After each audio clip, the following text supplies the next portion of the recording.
मुझे आपसे कुछ पूछना है। हाँ बेटा पूछो।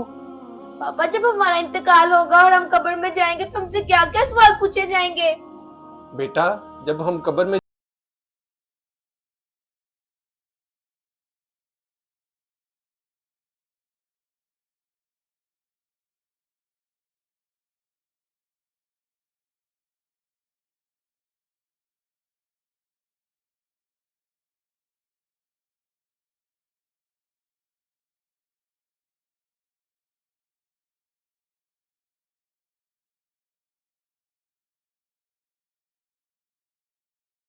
अच्छा पापा, तो उसके बाद क्या होगा?